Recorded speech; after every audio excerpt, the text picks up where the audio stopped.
जय हिंद मित्रों।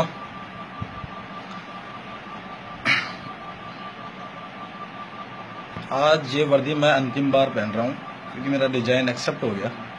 तो कुछ मेरी सर्विस के दौरान जो मैंने सीखा वो कुछ मैं आपसे शेयर करना चाहता हूँ। क्या कभी कोई फौजी चुनाव से या वोट देकर भर्ती होता है? फिर क्यों ये दिल्ली में बैठे नेता ये बताते हैं कि हमें कब क्या और कहां फायर करनी चाहिए?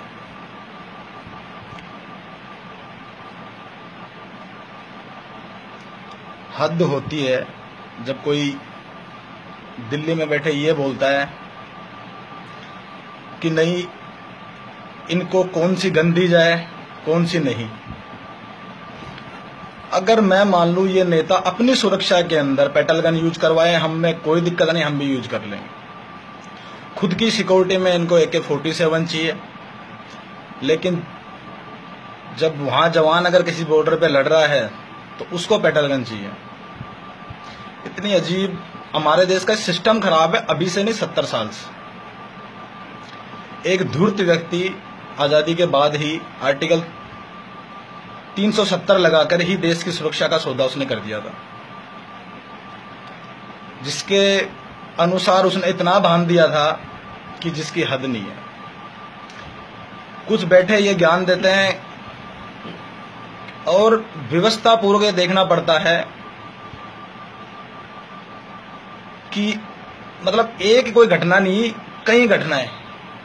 भारत की सेना इतनी भी कमजोर नहीं है कि वहां पे 1990 में हमारे ही देश के मूल नागरिक वहां से भगा दिए जाए। व्यवस्था पूर्व वहां देखा जा रहा था कि अपने ही भाइयों के घर उजड़ रहे थे।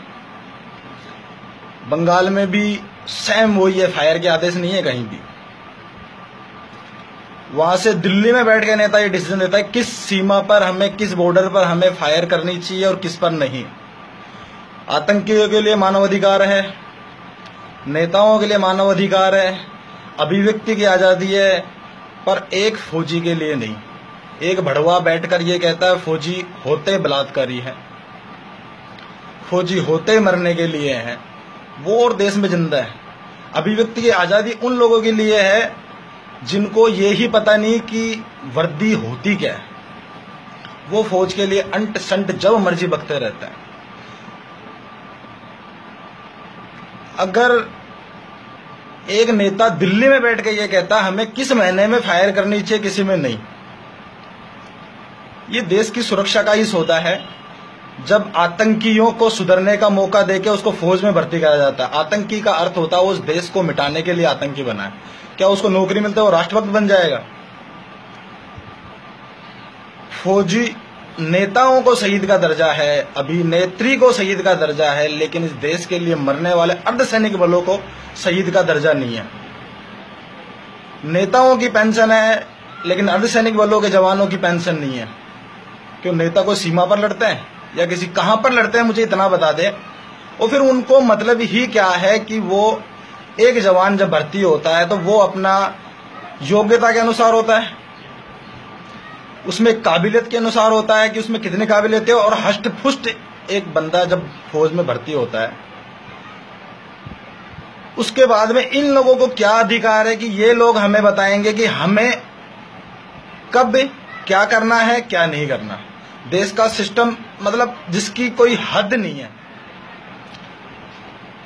सिस्टम बदलने की बात है। हम किसी कोई ऑफिसर से कोई जवान दुखी नहीं है, ना तो आज था ना पहले था। और सिलेंडर ना है तो ये कोई नई घटना नहीं है। हर क्योंकि बंगाल मैंने देख लिया, बंगाल के अंदर बोले वहां से अगर वो लोग हमारे पे कैजुअलिटी करते हैं, यानी किसी नेता का कोई हाथ कटवा के फायर करके दिखा दे, मैं मान जाऊंगा। फिर फौज को क्यों बंद करते हैं?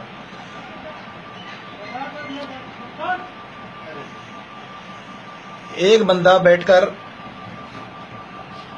हमारे देश का क्या बताऊं,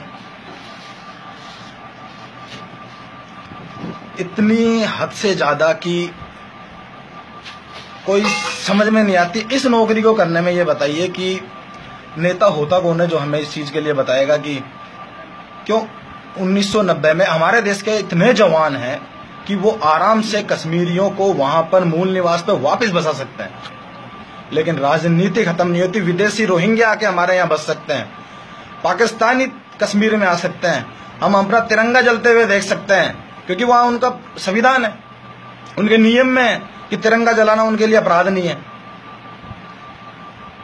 एक जवान थप्पड़ खा सकता है, गाड़ियां जला दी जाती है, उनको वहां पर अभद्र भाषा यूज करी जाती है, लेकिन पत्थरबाजों को केस मुक्त किया जाता है।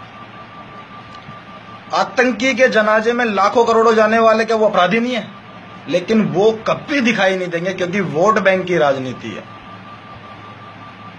बात सिर्फ सिस्टम बदलने की कह रहा हूं मैं, और कुछ नहीं। दुखी हुआ था बहुत, मेरी कोई घरेलू कोई ऐसी कोई समस्या नहीं थी कि चलो हाँ, लेकिन समस्याएं ये थी दिमाग में हमेशा रहती थी कि हर दिन किसी से ऑफिसर से पूछे कि क्या बात है, कि दिल्ली से आदेश नहीं है। क्या दिल्ली होती कौन है हम लोगों को बताने वाली कि हमें कब क्या फायर करना चाहिए? हमारी हर चीज का हिसाब उनको देना पड़ेगा। तो देश की सुरक्षा होती है। अरे विदेश से तो सीख रहे हो तो इजराइल से, चाइना से सीखो कि वो अपनी सेना पर देश की सबसे बड़ी बजट उनका उन पे खर्च होता है। या नेता बैठ के सोचता है कि उसको कितनी तनख्वाह दी जाएगी, उस फौज को कितनी। यार हद है, कम से कम शहीद का दर्जा उन नेताओं को देके हमारी आत्माएं तो मत जोड़ो। क्या फौज को शहीद का दर्जा नहीं मिलना चाहिए? उनको पेंशन नहीं मिलनी चाहिए? नेताओं को किस बात की पेंशन दी जा रही है? और फिर व्यवसाय की बात आती है तो एक अगर कोई भी सरकारी कर्मचारी हो, चाहे वो किसी भी उसका हो, वो और व्यवसाय नहीं कर सकता, पर लेकिन एक नेता राज की पदाधिकारी होते हुए वो कितने भी बिजनेस कर सकता है। सारे नियम सब कुछ देश में उनके लिए लागू है, लेकिन एक जवान या किसी के लिए ये नियम लागू नहीं है कि एक व्यवसाय के अलावा वो और नहीं कर सकता।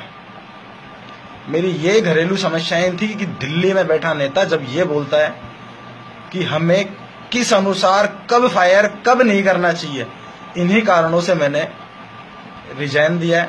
और जितना किया पूर्ण ईमानदारी से करके, मैं इस वर्दी में शायद अंतिम बार आपके सामने लाइव आ रहा हूं। क्यों मेरा आज रिजाइन एक्सेप्ट हो गया, लेकिन मेरे भाई आप आवाज बनो पूरे देशवासी, नहीं तो इस देश की सुरक्षा का सौदा अभी से नहीं, आजादी के बाद से शुरू होता है। चाहे वो मैं किसी पार्टी के लिए नहीं बोलूंगा, कोई भी पार्टी हो, आज तक उन्होंने सौदा ही किया है। महबूबा मुफ्ती बैठ के अगर वो डिसीजन लेती है कि अब रमजान में फायर नहीं करेंगे, पत्थरबाजों को भी केस मुक्त करेंगे, सेना पर मुकदमा तक लग जाता है इस देश में। और एक अगर गलती से अगर जहां पर फायर के आदेश नहीं है और वहां कोई फौजी अगर फायर कर दे तो वो पेशियों पे घूमता रहेगा, उसके चक्कर मारता। अगर कोई मर गया गलती से तो फौज तो है ही, फिर सिविल जेल से और परेशान हो। क्या हमारे देश का सिस्टम यही रहेगा हमेशा? आवाज हकीकत में है कि ये सोशल मीडिया हो या जो भी, अगर जन जागृति हो तो कोई औकात नहीं है किसी आतंकी की वो जो देश में आ भी जाए, यहां तक कि संसद में भी बम फेंक दिया, या फिर कोई होटलें हमारी जाती है, या मतलब कोई भारत का एक ऐसा कोना ही नहीं बचा जहां पर आतंकी नहीं घुस सकता। सरकार जब पूरे देश मना कर दिए उन रोहिंग्याओं के लिए, तो हमारे देश में बसाने की जरूरत क्या थी? फिर एक देश और इतने संविधान, इतने नियम, सिर्फ और सिर्फ क्या फौजियों के लिए? मतलब कहीं तो कोई आत्मा झोड़ जाती होगी इन लोगों की, या बिल्कुल ही मर गई कि एक सैनिक जब मर्जी, वो एक सिविल जो सिर्फ गद्दार हैं वो आते हैं, थप्पड़ मार दिया, पत्थर मार दिया, गाड़ियां जला दी। हकीकत यह है कि 90% लोग ग्रामीण क्षेत्र से आते हैं और वो फौज में लगते हैं। अगर किसी का भी ज्यादा करके 90% अगर मरने वाले हैं, शहीद होने वाले हैं, या जो भी है, क्योंकि 100% उनमें तो 90% गरीब के ही हैं, इसलिए इन नेताओं को दुख नहीं होता, क्योंकि इनकी औलादे जानी नहीं है, तो इनको आदेश से और बिना आदेश से क्या मतलब है। लेकिन कब तक? अगर जितना जल्दी अगर सिस्टम में बदलाव नहीं हुआ तो इस देश की सुरक्षा बिल्कुल खत्म हो जाएगी। और एक कन्हैया जैसे बढ़वे जो कहते हैं कि फौजी आतंकी होते हैं, उसको ये पूछो कि अगर फौजी आतंकी होते तू बचता नहीं अभी तक? मतलब कोई सिस्टम ही नहीं है। हकीकत बता रहा हूं, अर्धसैनिक बल का कोई शहीद का दर्जा नहीं है, ना आज है ना पहले था। उनकी पेंशन भी नहीं है, क्योंकि वो शायद गरीब के हैं, गांव से आए हैं, किसान के बेटे हैं, क्योंकि वो नेताओं के बेटे तो उनकी पेंशन भी होती है। जब बूढ़े नेताओं को पेंशन मरने के बाद भी उनके परिवार को मिलती है, तो क्या फौजी को नहीं मिलनी चाहिए कभी? मेरे भाई, आप सभी से मेरी विनती है कि आप मेरी आवाज नहीं, आप सबकी आवाज इस देश के हर फौजी के लिए आवाज बने, तब ही इस देश का सिस्टम बदलेगा। नहीं तो इन लोगों को कोई मतलब नहीं है, कहीं से कोई मतलब नहीं है। ना तो ये आज हमारी बात सुनने वाले, ना कल। हाँ, जिस दिन देश की आ जाएगी, इनकी सुरक्षा में तो हमारे भाई सारे, चाहे वो पुलिस के हो चाहे फौज के हो, और ये लोग अपनी सुरक्षा के अंदर कभी भी कोई कॉम्प्रोमाइज नहीं करते कि इनको पेटल गन चाहिए, इनको 47 ही चाहिए, पूरा बुलेट प्रूफ चाहिए, इनको हर चीज। अब मैं आप पर छोड़ता हूं कि आप मेरी आवाज को या अपनी आवाज को आप अपने स्तर पे बता दीजिए कि सिस्टम क्या चल रहा है, और एक आवाज उठाओ जो हकीकत में हर फौजी बच सके या देश बच सके। फौजी बचे या ना बचे, क्योंकि कश्मीरी क्या मतलब, हर सिस्टम से कहीं से भी देख लो, फौजी मजबूर है। नहीं, हाथ में हथियार लेके 6 फुट का जवान किसको वकस देगा? एक 2 कोटी का लोग आते हैं, वो जो मर्जी बक देंगे। और फिर ये मानव अधिकार जो सिस्टम चला है, अरे कुछ फौजियों के लिए भी कोई सिस्टम है इसके अंदर? या मानव अधिकार सिर्फ उन्हीं के लिए कि तारबंदी या इंटरनेशनल बाउंड्री की तार काटना वाले आदमी को मार नहीं सकते क्योंकि मानव अधिकार उसके लिए भी लागू है? तो फिर भाई वहां पर खड़े कर रखे जिन जवानों को फायर के आदेश नहीं है, तो उनको क्यों खड़ा किया है? और जो ये त्योहारों पर आतंकियों की इतनी चिंता कर रहे हैं, तो कभी हमारा भी त्योहार आता, हमारा भी परिवार है, वो भी बैठ के देख रहे हैं कि वो कभी आएगा, तो हमारी भी कभी कोई चिंता कर लिया करो। या मेरे भाइयों की, क्योंकि मैं तो आज के बाद में सह रहूंगा नहीं।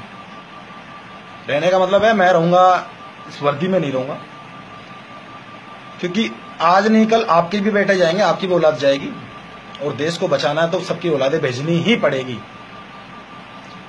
मेरी आप सभी से पुनः आग्रह है कि उन नेताओं से एक आवाज जरूर बन के बोलो कि उनको शहीद का दर्जा क्यों नहीं, या उनको फायर के आदेश क्यों नहीं। आप क्यों बीच में कॉम्प्रोमाइज करते हो? वो वोट से नहीं, अपनी योग्यता से चुनकर जाते हैं।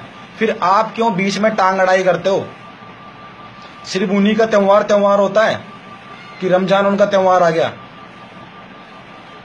और किसी के त्योहार की कोई चिंता नहीं है? बाकी आप आदरणीय, देश के किसी नागरिक से कोई शिकायत नहीं है, बस सिस्टम से शिकायत है। आप सिस्टम के लिए एक बार आवाज उठाना। मेरी अंतिम बार वर्दी की विनती है आपसे कि जरूर से जरूर आप शेयर करो, ना करो, जो भी है, लेकिन आप अपनी भाषा में अपना विचार रख के और मेरी बात को उन नेताओं तक जो दिल्ली में बैठे ये कहते हैं कि अब फौजी को कहां पे मारना है, कहां पर नहीं मारना, तो उनकी जरूर मेरी बात या अपनी बात अपनी भाषा में उन तक पहुंचा दो, क्योंकि देश की सुरक्षा ही हमारी सुरक्षा है।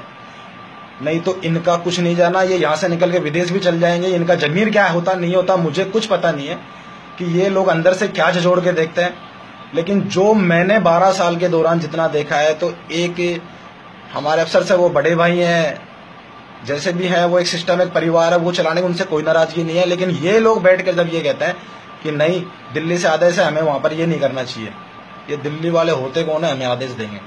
और इस टाइप के आदेश की देश की सुरक्षा के साथ आतंकी भर कर सकते हो आप, हर किसी को भर्ती कर सकते हो, पर